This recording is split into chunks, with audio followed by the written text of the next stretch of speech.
Welcome back to a gentleman's review of the news. I'm Art Hampton here. I'm your host. And today joining me is Tim Brown. He is a Christian and lover of liberty, a husband to his more precious than Ruby's wife, father of 10 mighty arrows, and jack of all trades. He lives in the U.S.-occupied state of South Carolina and is the editor of sonsofliberty.com, gunsinthenews.com, and thewashingtonstandard.com, and settingbrushfires.com, and also broadcast on the Sons of Liberty radio weekdays at 6 a.m. Eastern Standard Time and Saturdays at 8 Eastern Standard Time. Thank you, Tim Brown, for coming on the show here, and Sure. welcome. Thank you for having me. So today is just prior to the election, and I want to talk a little bit about some of the candidates involved in there. There's been a lot of stuff buzzing in the news. I know I can't watch anything without crazy ads popping up, political ads popping up. It's almost sickening. And I don't know if you've experienced the same thing as me, whether I watch a video on YouTube, Rumble, or wherever, or wherever I see something, a podcast, there's ads for everything. And also the signs everywhere. When you try to pull out and make a left turn or a right turn, there's so many signs in the way I can't see to drive my car. It's almost dangerous. So tell us a little bit about yourself. And like I said, welcome to the show. Thank you. All those things you said right there. And I have had a long day, and I still got like a couple of things I got to get done when I get back. But you pretty much covered it. That's who I am. Indeed. Well, I want to talk a little bit about some of the things that Kamala Harris is doing. She seems, in an interview, in one interview, she seems to support a gender-affirming care, and then all of a sudden she makes a left turn, and instead she says she will just follow the law and refuses to answer the question. Like, she used to be real hard up for it, and now she's refusing to even answer the question, which, you know, if you follow what she says, she's just going to follow law. In some states, that's not doing gender-affirming surgery. I know in South Carolina this last session, they passed an act where you have to have a minor has to have the parents' permission or signature to have transgender surgery. So we're relying on the parents to have some kind of sense about them. But the point I'm trying to make is that she's backtracking on the movement. It seems that this movement is collapsing when the most liberal presidential candidate in the history of America, the most communistic candidate running for president, backtracks on the issue. Is that what you're saying? Well, frankly, I don't think it really matters. I mean, because the federal government's not given any kind of authority to deal with that. Nowhere in Article 1 are they given authority to be dealing with children. That's parents' role. That's Deuteronomy chapter 6. This is a pretty simple thing. Why this is even a subject right now, as far as what they're talking about doing, I don't even know where they get the authority to be even talking about it. We didn't give them authority in D.C. to be discussing these things. So what she thinks about it or what she doesn't think about it, she's not authorized to do anything about it. And that's what people should be telling them, instead of saying, well, Trump is for this, and we know other things that go on with him, and Kamala's for this, and we get to talking about things that aren't constitutional. The states can handle it, and if you want to deal with it, the best way you're going to deal with it is not at the federal level anyway. In fact, you're not even going to deal with it best at the state level. You have to start dealing with it in your own home. You deal with it at home first, you deal with it in the community second, and that's where it kind of steamrolls from there. That's what they're doing with all this sodomy and all the other stuff anyway. They start it in a local level, and then they start pushing it up, and that's how they get it pushed out of D.C. when the people should have said, you guys have no business talking about this stuff. Absolutely. And I totally agree with you. If we had a Congress that had a spine, they could keep, whoever the president is, who has relatively a small amount of power, according to the Constitution, they could keep him, and I guess her in this case, in check. And so but touching on the transgender thing, or the the LGBTQ thing, there was a. Are you familiar? Back in June, there was a gay pride festival in Rock Hill. A big one. I think they had like 3,000 people there, vendors everywhere. And what was most disturbing was there was 4 or 5 churches that had bought vendor tables there, promoting this garbage. Well, not churches. I'm not going to call them churches. They're synagogues of Satan, is what they are. Masquerading as churches, wolves in sheep's clothing, if you will. And it was very disturbing just seeing this garbage. And we wonder why God's judging us in so many different ways. It's because of this garbage. I mean, even Asheville. Asheville was the second most densely populated sodomite area in America, second to only San Francisco. And God judged it. They leveled the place, pretty much. And I know some Christians come out and say, oh, well, you shouldn't be talking like that. And I shouldn't be talking about what happened? I mean, that's the truth, is it not? Well, I know they were largely, I guess you're saying the San Francisco of the East Coast. Yeah. My understanding was they were referenced as Sheville. Nevertheless, there's a lot of people who that took place to up there, and I still think there's manipulation in a lot of the weather that was there. I think it's undeniable when you see the graphics of how that storm moved. It was very unnatural.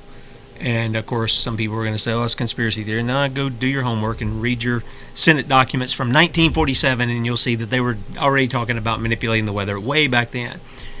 So these things have happened, and yeah, people have been destroyed in the midst of it.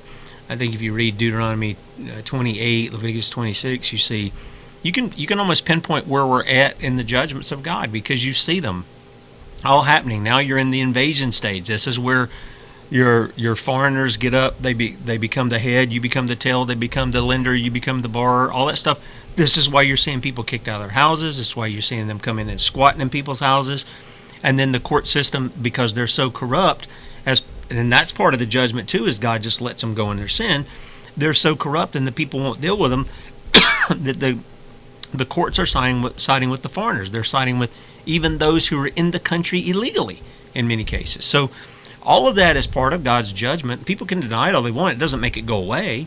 It's there, and the real answer is for us to repent, stop doing what we're doing. But sadly, too many people vote their fears and they live their fears than they do the other. You and I were talking about before we started, how it might be, and I say this very reluctantly, I admit, but to have Kamala Harris in there for 4 years. Because as soon as Trump goes in, and he will go in, I think that's their plan. I think that's their plan all along to have put him in. I agree with you because of who J.D. Vance is, and yep. I did a previous episode on who the real J.D. Vance is. I mean, the rap sheet on him is crazy. Yeah. Bilderberg, I mean, Yale graduate, fits the bill perfectly. Yep. But I'm sorry. Well, no, and some people have made mention of the Simpsons prediction, so to speak. I think they're a false prophet. I don't believe they're predicting anything. I think they have things mapped out, and they put that out there so they can pretend, or they can be looked at as though some kind, they're an oracle that can see all this kind of stuff and claim these kind of things. I don't think that's what it is. I think they plan the stuff, and then they put it out, and they let you know what they're going to do before they do it. And I think Trump's playing his part. That's just me. I mean, I think he's playing his part. A man who unleashed a bioweapon on the society continues to this day to tell people to take it. It was a good thing. He's the father of the vaccine, and you people want to put him back in there. I don't know what wire the lug was not screwed down on that, but if a guy tries to come and kill you, and he's killed 20 million of your fellow Americans in that shot release, I'm sorry, I don't give a guy a second chance there. I live by that old thing of, if you fool me once, shame on me. That's it. Yeah. That's it. Indeed. But yeah, I mean, I think people are going to have to be very careful about what's coming out this year. And sadly, I think that the media, I think the talking heads, all these people are driving them in the same direction. And people can go back and listen to some of my shows. I said this was going to happen. I said, nothing's going to happen out of these indictments. And what? We can't even get it. We couldn't even get a ruling in September of his guiltiness, right? Yeah. Alleged guiltiness. So it's a sideshow. It's a WWE match. That's what you're watching. Is you're watching the drama, and it's to manipulate you, the listener. It's to manipulate you. It isn't about doing something good for you. It's not about upholding the Constitution. It's about getting you to go along with what they're doing. And sadly, many who are listening to us are going right along with it. Mainstream propaganda, really. Yeah. And it's interesting how propaganda comes out. We think it doesn't affect us, but we hear it and hear it and hear it and hear it. And in certain ways, it affects even my own thinking. I go, well, and then people have to bring me back and go, oh, yeah, well, let's stick with the Bible. Let's stick with the Constitution. Yep. It's like, well, I knew that, but I got off on the wrong track, it seems like. And I think that's intentional. Yeah, it is. So back to the issue here between the candidates. So Liz Cheney and Kami Kamala has a town hall, and they openly state that they will not take questions at this town hall. And she says they hope that some of the predetermined questions that they have are the ones that might already be in your head. Oh, they just want to put them in your head. I think that's a little bit of a thought control there. Yeah. But what I hear when I hear that, I hear, sit down, shut up, and you stupid peasants, and you won't be allowed to speak, and we're going to do what we want to do. I mean, she's already been installed. She wasn't elected by the Democratic primary, and if I was a Democrat, I would be flaming mad. But it's crazy how all these people jump onto the Kami Kamala train just wholeheartedly. And I asked people, I was in Columbia, South Carolina, the capital of South Carolina, and there was these Kami Kamala supporters, and I just walked up. They didn't know me from Adam, and I asked some questions. I said, so you like Kamala? Well, yeah, oh, she's going to be so great. I'm on board with her. I stand with Kamala. I say, okay. So you got 3.5 years of track record. What policies did she implement that you liked? What did she do that you liked? And you know what I got? Orange man bad. Orange man bad. Trump's a racist. Trump this. Da, da, da, da, da, da. And I'm like, hold on now. That's not what I asked. What policies? She was elected, okay, as vice president. Mm-hmm.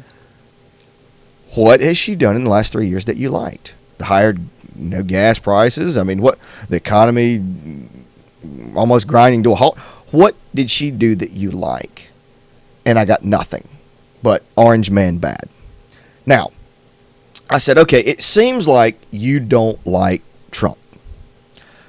So when he was president, from 16 to 2020, what did he implement? What are some policies that he implemented that you don't like? Because you obviously don't like him. And honestly, I can think of a few things that he did that I didn't like. And so, what policies? And you know what I got? Orange man bad. He's racist. He's sexist. He's all the liberal talking points, all the propaganda garbage. I said again, that's not what I asked. I asked, what policies did he implement that you don't like if he is so bad and evil? And I got nothing. It's like, it's this emotional rage of, I'm going to do this regardless. And this is in a red state, South Carolina, in the capital, Columbia. And it's interesting how, like you said, they're controlled, it seems like. They're just sheep following the narrative. Well, we get some of that too. Like what you said, you were making mention of red states. Pull up a map of the quote-unquote red and blue states. What you're going to find is you're going to find all of them are red. They just have metropolis areas that are blue, but the states are red. The majority of people would probably hold to American values, which are supposed to be biblical values. That's what we're founded upon. And I'm talking about way before the Constitution. We were founded upon these. These were where our state laws came from. Everything. Go check them out. I mean, they used to reference the scriptures for what the law was, when it was broken, and what the punishment was. And people have forgotten that. In the metropolitan areas, in the metropolis areas, the reason they are the way they are is, one, the indoctrination. Two is they are not in an agrarian culture where they have to go and raise their own food. They know nothing about that. I was just speaking with Stephanie Nash. She's with Nash Family Farms out in Tennessee, and we were talking about that. And I recounted the story I saw in the news, like, I don't know, 15 or 20 years ago. A lady in a supermarket in New York. She's looking in there. The guy goes, "So what do you like best in the supermarket?" She goes, "Well, I really like these potatoes." And he goes, "Well, where do those potatoes come?" And she goes, "Over there on this aisle right over here." And he goes, "No, man, how did they get here in the store?" And she goes, "I don't know. I guess the truck brings them." "Well, how does the truck get them?" She goes, "I don't know." Have no concept that somebody has to cut eyes off a potato, plow the field, plant them, harvest them, wash them, bag them, put them on a truck. Has no idea about that. Doesn't know how to grow food. And you see, like, we're fixing to see the running of the sheeple here on Black Friday, and you'll see people ready to kill each other over whatever flat screen TV or goodie they can get at a sale. Imagine these same people when they're unable to get food and they don't know how to grow it. Well, here's the thing. I saw it right the day after. So I made a mistake. Here's you funny. I just dropped Matt Truella off at the airport, or his hotel in Greenville. I'd been with him all week, running a 70, 80 hour week for me, nonstop. I drop him off. I come home, and I pass by. Now, this is Thursday night at 12 o'clock. I pass by the gas station, and I go, it says I can go 34 miles. I am exhausted. I'm just going to go home. I'll get gas in the morning. Mistake. And I get up the next morning, the power goes out at like 6 or 7 o'clock. And I get up, and I look out the window, and air is just trash everywhere, like debris from limbs and leaves and everywhere. And I'm like, what happened? And I get up and I look around, and there's like 50 different trees around the area. I live in the woods, thank goodness. And trees on power lines, and I look down, the cell phone's not working. Apparently that got knocked out. I don't have any running water. I'm like, man, this is 1800. Living in the Stone Age here. But so I hop in the car, grab some tanks of gas, and I ride around, and I stop at a gas station. They don't have any power. Can't pump the gas. We don't have power. Okay. Well, they got gas, but they don't have power. Okay. So I go to the next one. No power. Well, it turns out 98% of our county was without power. So I finally find a place that has has power, and it is literally half a mile down the road. And I'm like, well, let me keep going. Maybe find something. And I drive, and as I drive, I look, and there's people fighting. What are they fighting over? They're fighting over gas. Because the gas stations that don't have power, well, you can't get gas from them. And the gas stations that do have power, they ain't got no gas because everybody needs gas. And they're literally fighting and screaming and yelling. I finally drive up to Gastonia, get some gas, and it was lined out. And I get up there, and I'm pumping my gas. And I got my armaments with me, my arms and armaments with me. And all of a sudden I hear somebody yelling, "Hey, you, get away from me!" And the gas station wasn't taking credit cards because they didn't have any internet. They had power, they didn't have internet. So you had to pay cash, which puts a very big damper in central bank digital currencies. I was thinking the same thing when all that happened. I thought, they have not thought this out. But anyway, so he goes in to pay for the gas, and as he goes in to pay for the gas, he's walking out, and a lady that, you have the gas station, the pump in the middle, and you have a car on the left and a car on the right. Well, the lady on the other side of the pump, after he pays, grabs the pump and starts pumping her car full of gas. And the guy gets fuming mad, runs out at her, like tackles her, and just grabs the thing away from her and starts pumping his own gas. And she gets up like nothing even happened, goes in there and pays, and then starts pumping her own gas. And I was like, what in the world? He just tackled you, and you were stealing gas from him.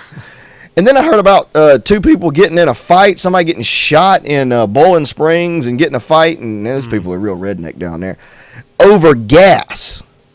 Imagine what happens when it's over food or, Oh yeah, something important. Come right out. Absolutely. I was like, man, I'm glad I'm carrying. Make sure I got something in case somebody starts attacking me at this place. Let me get out of here. And so that was the simple stuff. And I think that's part of the communist plan, is to keep you running, keep you going, keep you working, focused on work, bread and circuses. That way you don't look up and go, oh, why are you doing this? You're too busy working. You're too busy trying to provide. You're too busy, watching TV, football, video games, whatever it may be, to deal with this stuff. But anyway, back to the town hall that Liz Cheney had. Now, this is an interesting thing, and the left really touted this quote. Liz Cheney said in her closing pitch for Kami Kamila, and I quote, "If you wouldn't hire somebody to babysit your kids, you shouldn't make the guy president of the United States."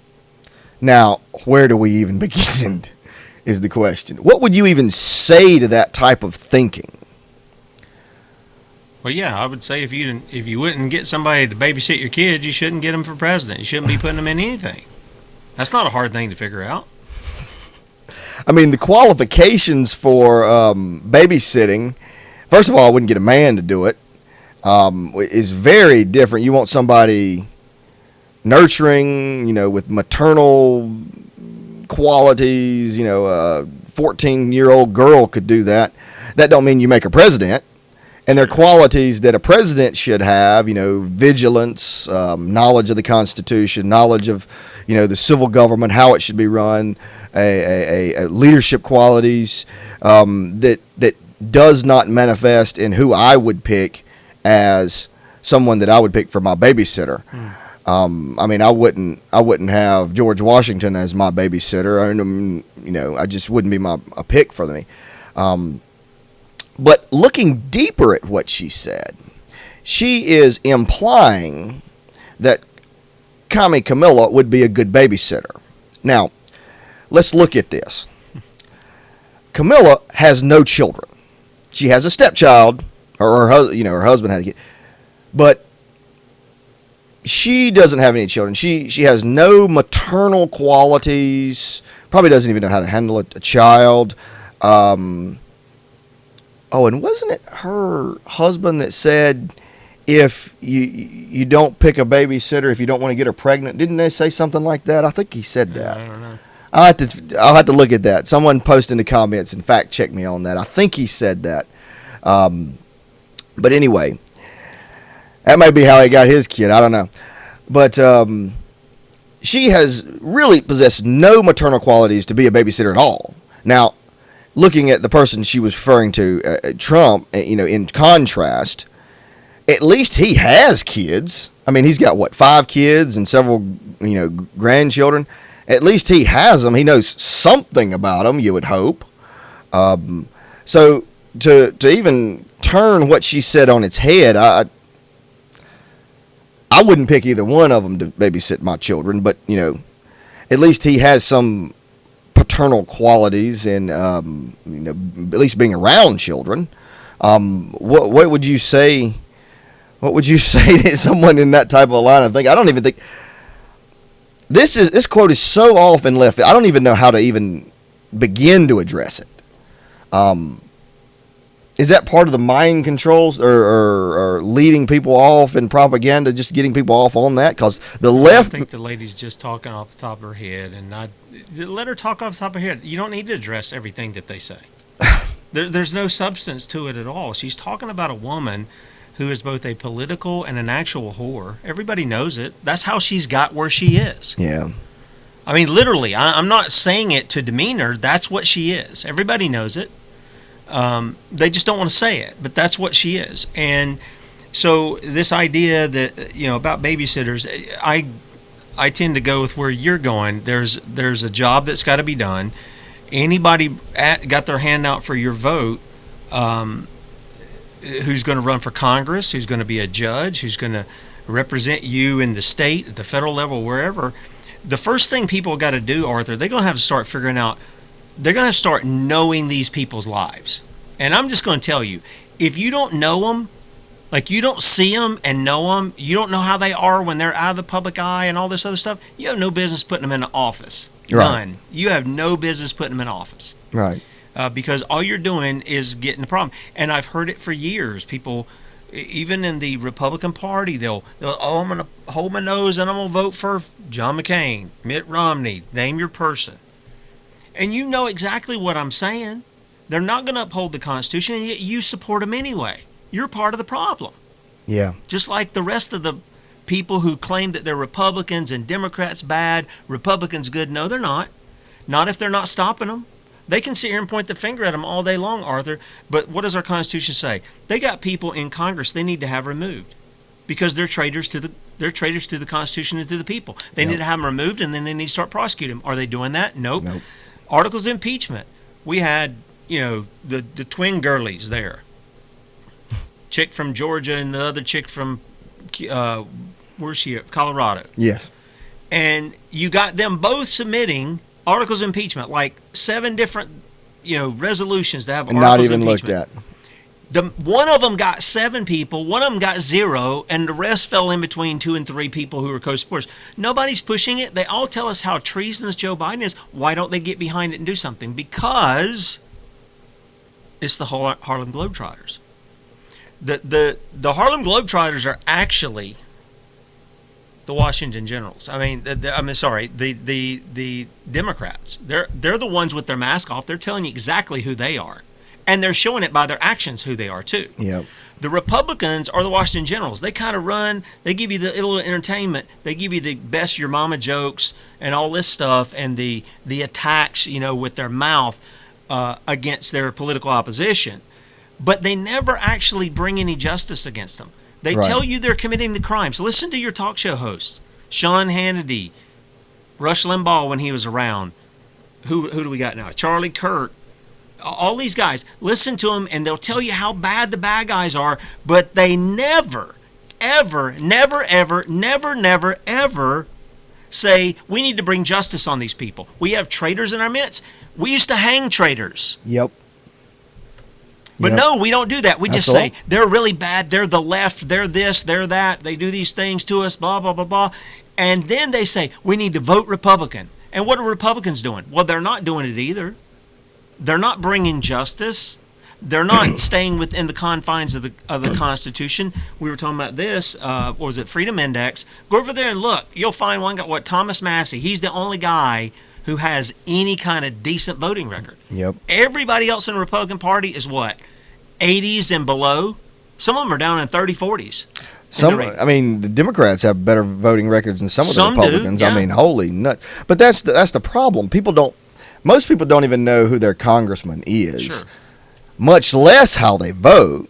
So what they do is they give you this, this therapeutic, I'm conservative talk, and then turn around and vote like a raging liberal Democrat. But here's the question. Do you know what the difference between a rhino Republican and a liberal Democrat is? They ain't much. Yeah, I didn't think so. They all end up, they'll give you, one side is telling you what you want to hear. The other side, think about this in a presidential race.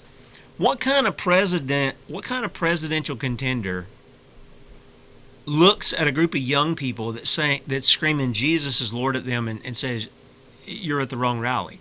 Now, I'm not saying that to push support to Trump, but you can bet your dollar that it's being staged so that you do. Yeah. Because she didn't say that on her own. She didn't do all that stuff on her own. They didn't. All that stuff is set up is to drive you. This is what people can go back and listen to the radio shows I've done. I told after they lost the thing, I said they're going to drive him to be in there again. Yep. They're going to put him in there again. And I was speaking of Simpsons a little while ago. You know, Simpson's supposed to have him killed. What was it, the day before the election or day before the inauguration or something like this? Well, maybe that'll happen. Maybe it won't. But I'll tell you what, if it happens, if that's a reality, then what you talked about at J.D. Vance fits just well. Because you got your big pharma president right in there. Yep. Not that I think, tell you the truth, I think Trump is. He told everybody he wasn't, but he took $2 billion of your money and gave it to roll that Operation Warp Speed. That's not authorized in the Constitution either. Indeed. You make a valid point.